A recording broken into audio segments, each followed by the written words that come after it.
Hi, my name is Mike McCormick, and I am the coordinator of community programs in housing and residential education at CSU Channel Islands. If you're watching this webinar, you are probably interested in applying to become a resident assistant for the 2014-2015 academic year. We want to give you that information so that you're ready to apply and that you have most of your questions answered prior to your application. So let's begin. You're probably wondering, what does an RA do? An RA, you may have some idea of what a resident assistant does, planning events, working desk, being on duty, but I want to help you all understand what that actually means. So, a few responsibilities of the RAs: planning events. Planning events is a huge part of the responsibility of the resident assistant staff. They put on events that are fun but also educational, so that when a resident attends these events, they learn something from it based on a programming model that the professional staff has developed, that they believe every college student needs these specific competencies, and always plan events around that. But part of events is also building community and helping people connect with each other in some meaningful way, so that you're not just people that live in rooms, but people that have a community and know each other from down the hall and across the floor and in another village, and that's a really important part of what a resident assistant does. RAs are also on duty. That's a big component of the position. RAs are on duty weekdays and weekends, and when you're on duty, you are the main contact person for the village. So you answer questions, you do lockouts, you help triage any issues that arise, and they do arise. When you're on duty, you're expected to be in the village and being, the key person for that village and making sure that issues that arise are handled, that policies are enforced, that community walks are done to make sure everything's kosher, and again, responding to emergencies as they arise. RAs also work desk after 5 o'clock to make sure that packages are being delivered, that residents that have questions arrive to the desk. They can say, like, hey, I have blah, blah, blah, and the RA can answer and help support them through that. The RA position is also a leadership development position, not just for yourself as a resident assistant, but for your residents. You help connect residents to student orgs or programs or events or other people on campus that they may want to get to know to help them be a better leader or be a better student or be a better fill in the blank. And it's a great position for yourself as well, helping or getting to know people on campus, networking with other resident assistants, and really getting to know campus as an integral part of campus. RAs follow the CIA definition of leadership, which is a really critical part of the RA role. RAs can recite it from memory. I'm really impressed with that. And the CIA leadership definition is, with excellence and integrity, CI leaders serve others, build community, personally flourish, and act in a positive and socially responsible manner. And that philosophy really is the foundation for the entire position, that you'll see a lot of RAs exhibiting behaviors that really exemplify that definition. And like I said, being an RA gives you an amazing opportunity to develop your own skills. As an RA, you work on a team, you work on your staff, you work with all the other RAs, you work with professional staff, you work with a lot of people. And being able to work on a team in a productive way is a skill that, regardless of what field you go into, you're going to need to do. So it's good that an RA really helps you develop that. You develop leadership and competence. You will be making change in a really positive way as an RA that you can take with you in any position. Being able to step up and take initiative and follow through and all the things that a leader does is something that you will learn how to do as an RA and take with you in other student assistant positions, in grad school, as med school, law school, professional school, in every career after this. It's a really important skill that you'll get to develop as an RA. Your customer service skills will flourish as an RA, whether it's dealing with an angry parent or an upset student or an unruly student during a policy enforcement. You will learn how to handle that with finesse and really be the best representative of not just yourself, but a group of people in housing and residential education as a resident assistant. And you'll also manage conflicts, being able to resolve conflicts with others, on your team, with yourself is a really important skill that not a lot of people have because conflict is uncomfortable. But as an RA, you'll learn how to manage it. If you can teach others a skill, it means you've mastered it yourself. And being an RA requires you to master that skill and helping others maintain that. You'll also be an expert in time management. RAs are asked to do a lot, and having strong organizational skills and being able to manage your time really effectively are keys to being successful as an RA that, again, can transfer to so many different areas of your life. And that's a skill that you'll pick up as a resident assistant. There are academic qualifications to becoming a resident assistant, again, because as an RA, you're a student leader, you're a student first, and we want to make sure that you're the best student you can be before you are this role model and this professional for others. So as a resident assistant, you have to be enrolled in and earn at least 12 class units per semester. That's considered full-time, and we want to make sure that you are considered full-time as a resident assistant. You also have to maintain a cumulative and a semester GPA of 2.5 or higher. Grade checks are done every semester, and before you're offered the position officially, we do grade checks to make sure that, again, you are being the best student that you can be for yourself, and so that you can really model that for your residents. You're unfortunately unable to qualify for the position if you don't meet that GPA requirement. Some of you may be wondering, but hey, you're going to offer me this in April, and my grades for spring won't be out there yet.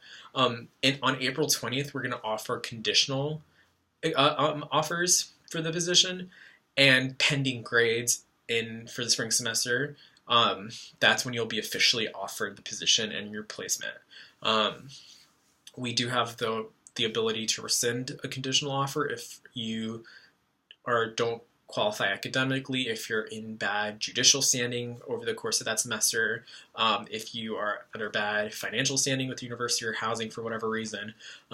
Those are really the only reasons we would rescind an offer, but we do want to make sure that people are clear that it's a conditional offer until grades are checked in spring. And because of RA training, RAs are not allowed to take summer session 2 classes in August because it conflicts, again, with RA training, which happens in fall.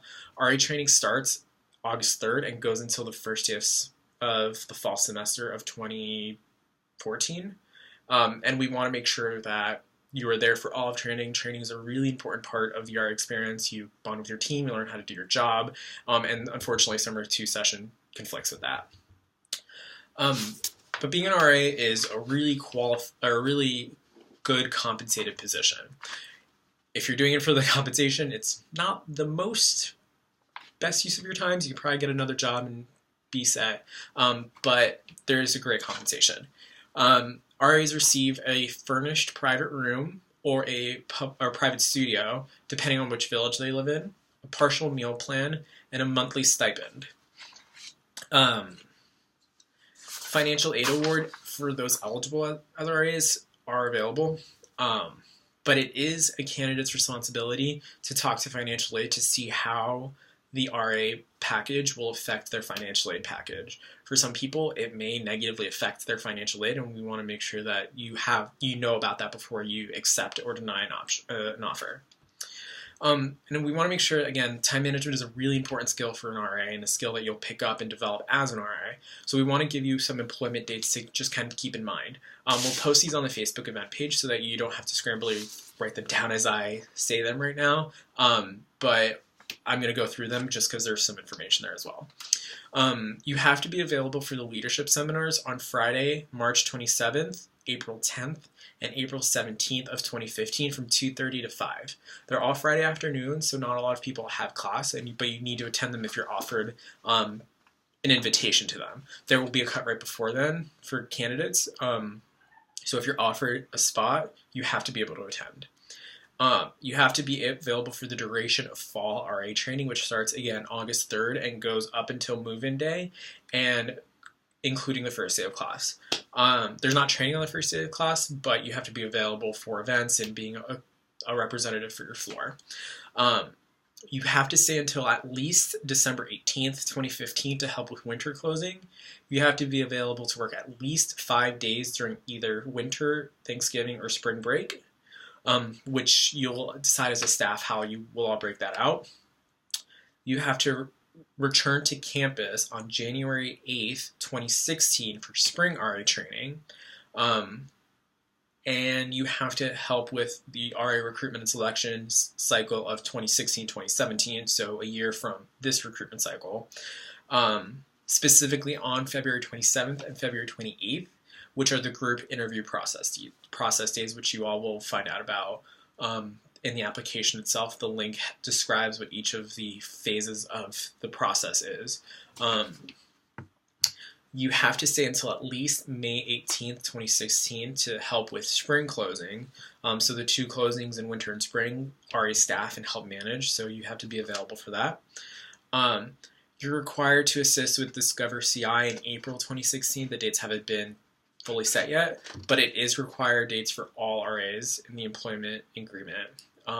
So when you get your letter offering you, saying like, congratulations, you've been offered a position, all these dates will be included, and you're signing off on that to make sure that you understand the commitment that you're making to the position.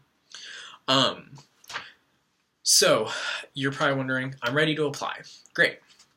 The link for the application can be found on our Facebook event page or on any of the flyers. There's a little QR code and a tiny URL that you can just find your way there.